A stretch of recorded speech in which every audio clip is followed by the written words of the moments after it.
So if you're an Obsidian user, I know you've seen this screen before. And the thing is that these community plugins are, while they're a great benefit, they do have a big risk around them. And Obsidian calls that out very plainly here. And they really want you to consider the risk when you're leveraging these plugins. But I think they become such an everyday thing that most people tend to forget about the risk that's associated with installing these plugins and then those plugins having access to your vault, your computer, and all of your data that you're putting in there. And most people use Obsidian as a private vault that they can put all their private and personal information in. Some go beyond that.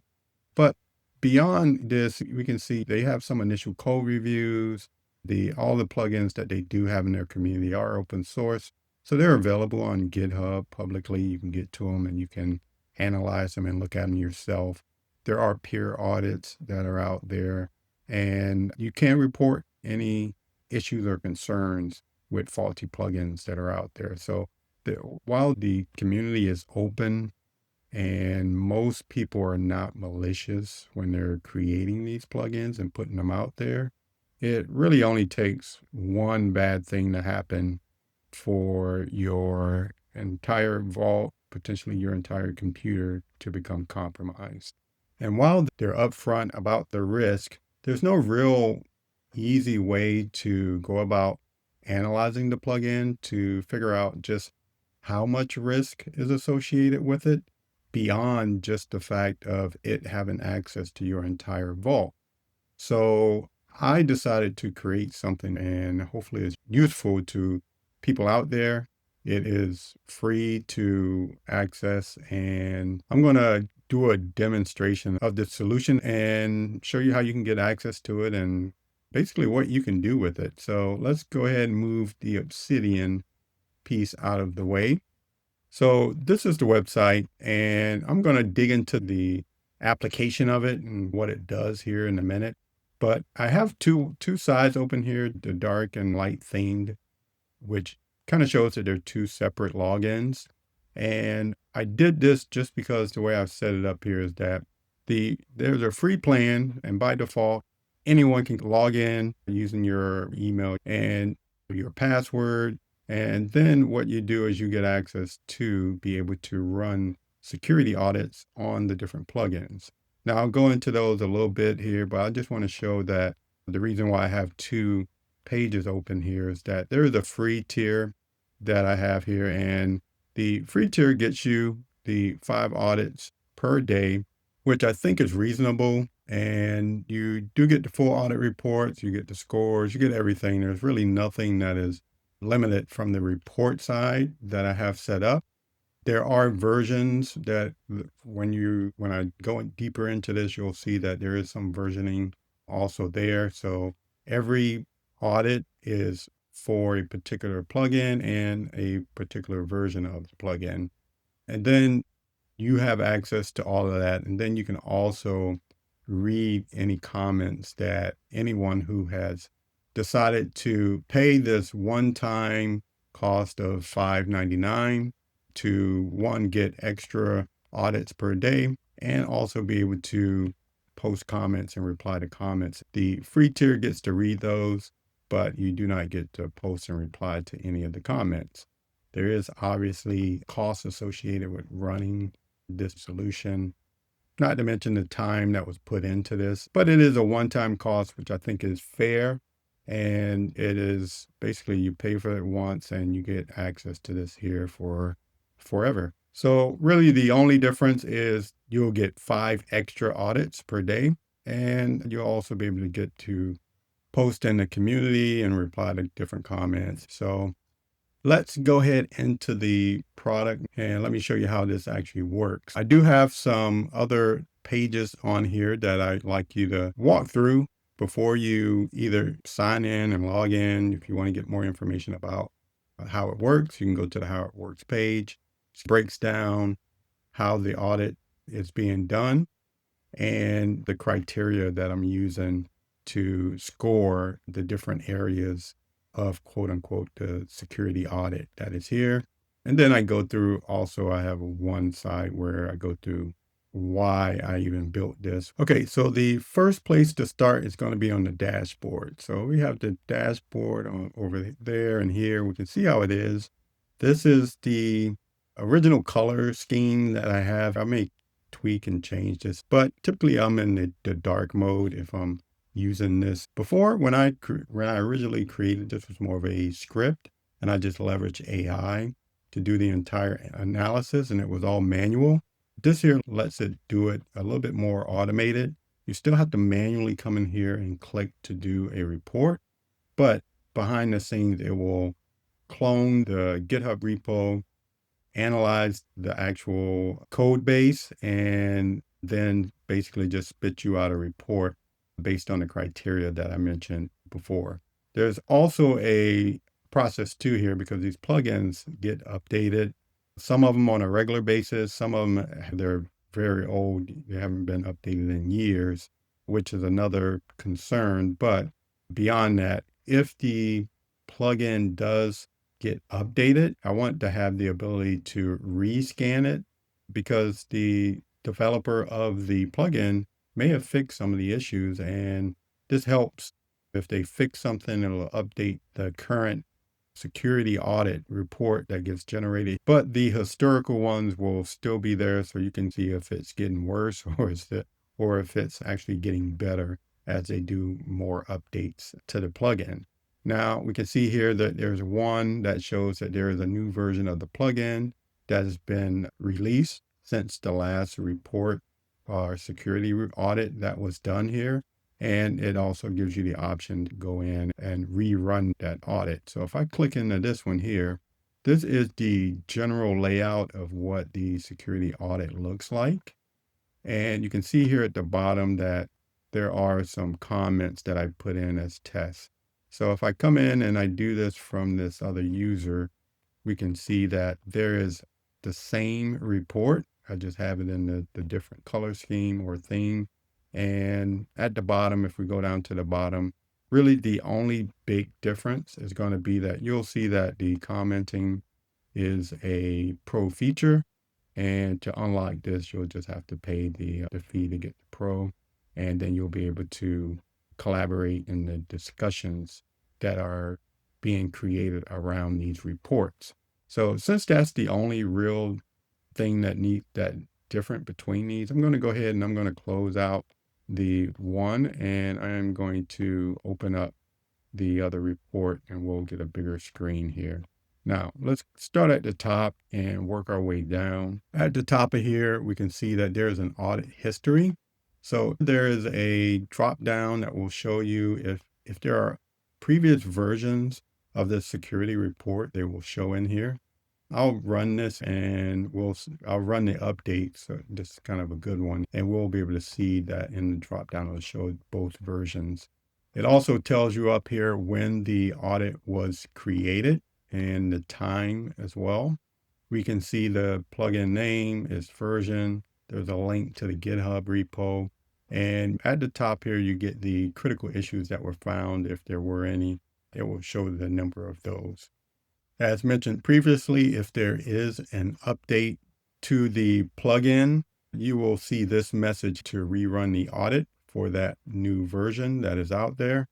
And below that, it gives you some information about the GitHub repo and the files that are in there, how many lines of code, runtime dependencies, dev dependencies, and then also any open issues that are out there for the plugin. Now, all this stuff is helpful to give you a little bit more context around the plugin itself. Again, none of this explicitly says that the plugin is being malicious or it's a bad plugin.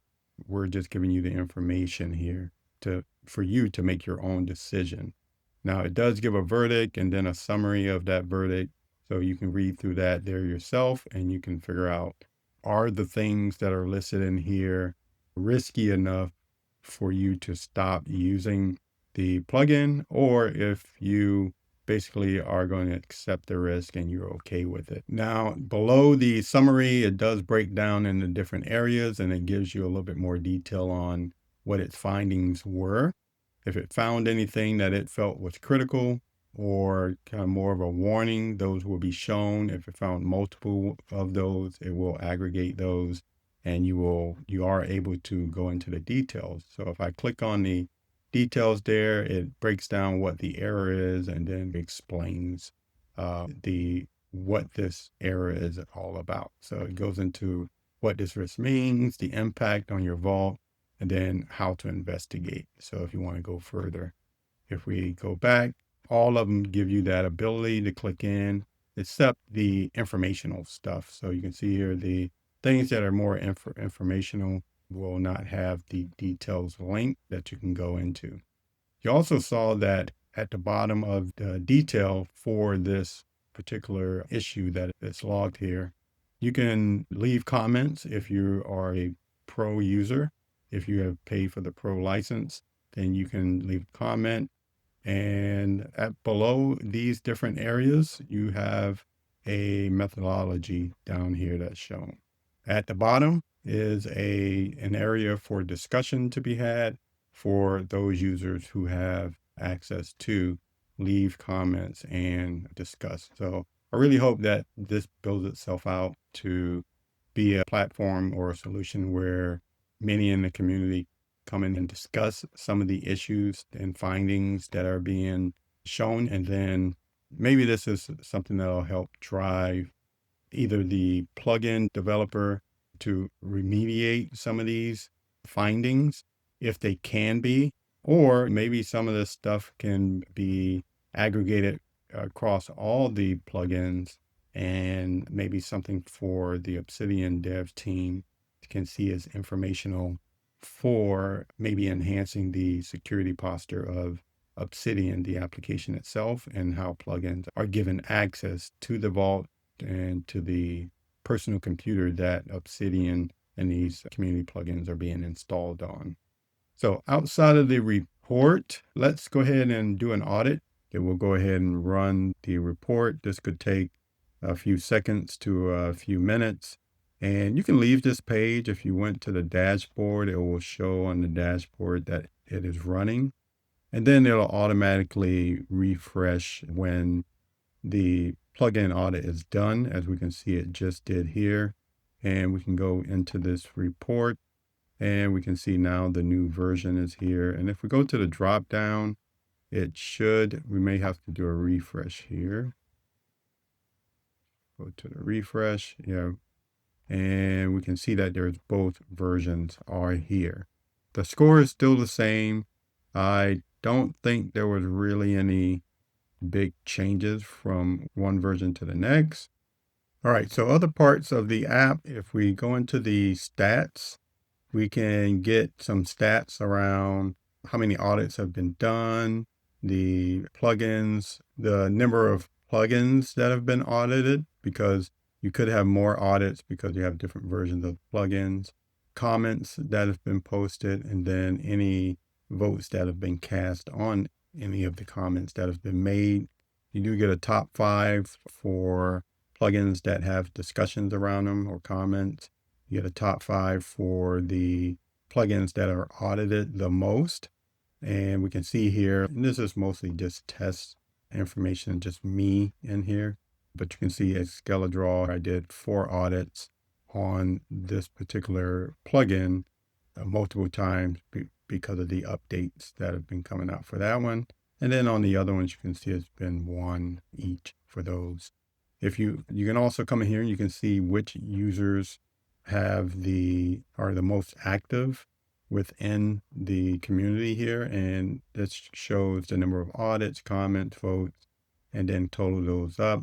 And then you can also see which ones are free and paid users within this community as well.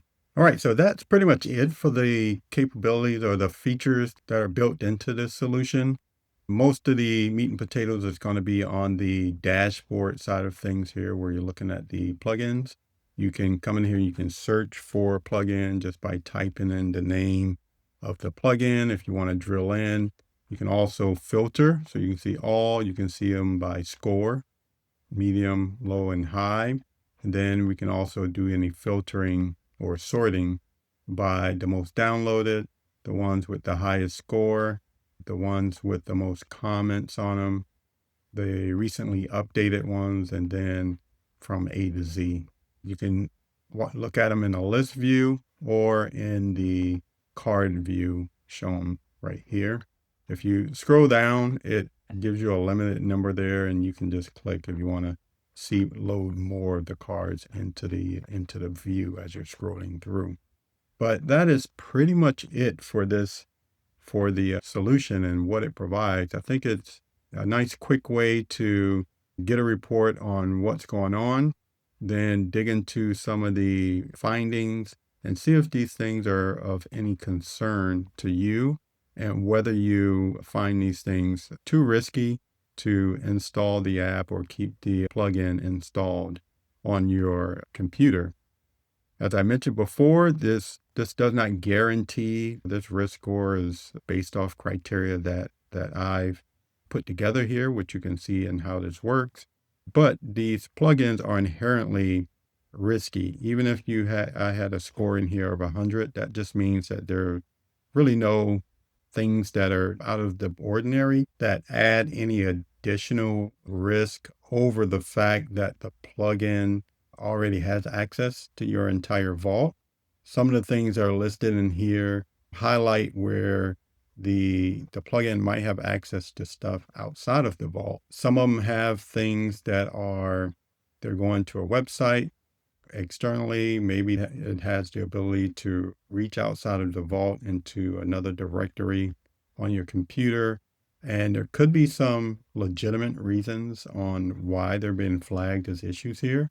So again, it's really up to you to look through the information, and it's really just to educate you more on some of the findings.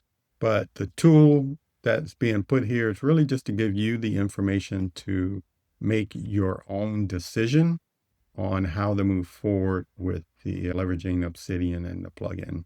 All right, so that's going to be it for this demo and this walkthrough. I really hope that you find this useful. You provide feedback on any things that you find within this solution that maybe I should change or enhance or tweak. You can click on the feedback link here to email me, and I will look at those and respond to those as I have the time. And if you are feeling generous and want to contribute and give back as well and help support this solution, then go with the Pro plan, and it's only $5.99 at the time of this recording, and it's a one-time cost. It's not a subscription. It's really just there to help support having this solution in place, and your contributions will definitely help. So I guess I shouldn't forget that the URL to this is obsidianpluginaudit.com. Should be pretty easy to remember. Once you get to this site, you will need to log in order to get to the dashboard and the features for the solution, but it's obsidianpluginaudit.com. I'll put a link down in the description.